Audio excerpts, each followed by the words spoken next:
कालू कौवा भी किसी काम का नहीं। कभी पकाने के लिए आलू ले आते हैं और कभी दाल। मैं तो तंग आ गई हूँ ये रोज रोज की दाल और आलू खा खा कर। दूसरी तरफ बानो चिड़िया भिंडी गोश्त पका रही थी और निकी साथ घोंसले में लेटी एक्सरसाइज कर रही थी।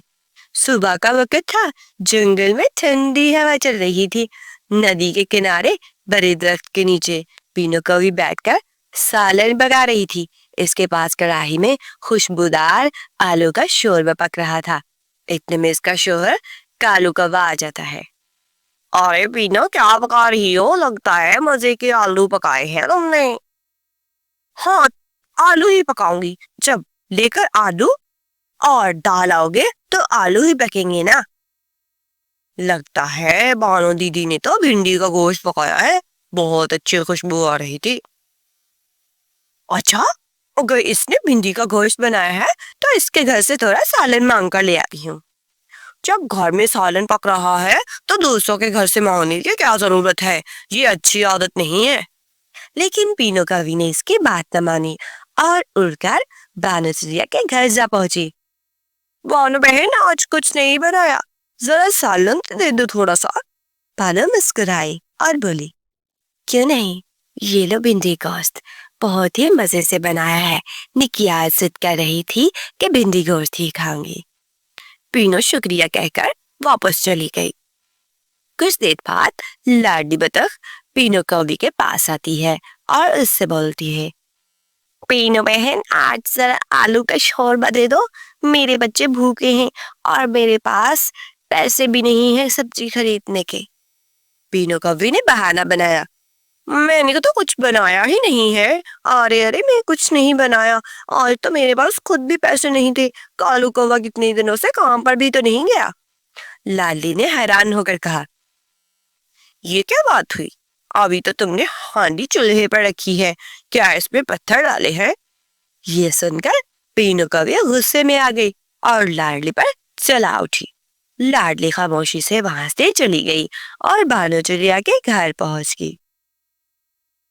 बानो बहन, थोड़ा सा सालन दे दोगी? बानो ने नरमी से कहा, क्यों नहीं, ये लो सालन, अपने बच्चों को जाकर खिलाओ। मैंने सुना है तुम्हारे शोहर की टांग टूट गई है और वो आजकल काम पर भी नहीं जा रहा, तो जितने दिन वो काम पर नहीं जाता तुम मेरे पास आ जाओ। तुम्हें किसी भी चीज की जरूरत हो तो मैं तुम्हारी मदद कर दूंगी। लाडली ने शुक्रिया अदा किया मगर हल्की मुस्कुराहट के साथ कहा, अगर मुझे पता होता कि तुमने गोश्त डाला है तो कभी ना आती, शायद तुमने अपने लिए खरीदा हो।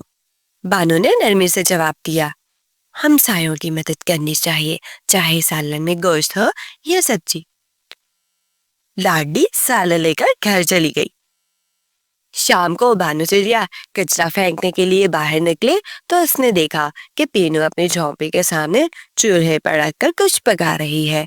हवा तेज चल रही थी। बानो ने पीनू कौवी से कहा, पीनू दीदी, इस तरह बाहर आग जलाना खतरनाक है, कहीं ये आग दूसरों के घोंसलों को तक न पहुंच जाए। पीनू ने सख्त लहजे में कहा, तुम अपने काम से काम रखो, इसका मतलब ये तो नहीं कि मैं तुमसे सालन मांग कर लाई हूँ तो अब तुम मुझे नसीहतें करोगी। तुम जल्दी बनो बानो यहाँ से। कुछ देर बाद बानो वापस आई तो देखा कि पीनू की झोंपड़ी से धुआं और शोले उठ रहे हैं। बानो ने फौरन जोर जोर से आवाज निकाली, बचाओ बचाओ, पीनू कौवी को बचाओ, कोई मदद करो हमारी। सब परिंदे बानो चिड़िया की आवाज सुनकर दौड़ कर आए। लाडली बतख भी पानी का मटका सर पर रखकर दौड़ी। सबने मिलकर आग बुझाई और पीनू का घर बचा लिया। पीनू कौवी शर्मिंदा हुई। वो लाडली बतख के पास आई और आहिस्ता से बोली, मैंने तुम्हारी मदद नहीं की मगर तुमने फिर भी मेरा घर बचा लिया। लाडली ने मुस्कुराकर कहा, सच्ची मदद तो वो है जो बदले की उम्मीद के बगैर की जाए। दोस्तों, इस कहानी से हमें ये सीख मिलती है, दूसरों की मदद करना इंसानियत का असल जेवर है, चाहे वो माजी में आपके साथ कैसा भी सलूक करें। अगर आपको ये वीडियो पसंद आई है तो वीडियो को लाइक करें, चैनल को सब्सक्राइब करें और अपने दोस्तों के साथ शेयर भी करें। मिलते हैं नेक्स्ट वीडियो में। दोस्तों, अगर आपको वीडियोस पसंद आती हैं तो अपनी राय का इजहार कमेंट बॉक्स में जरूर किया करें। हम आपके कमेंट का इंतजार करते हैं।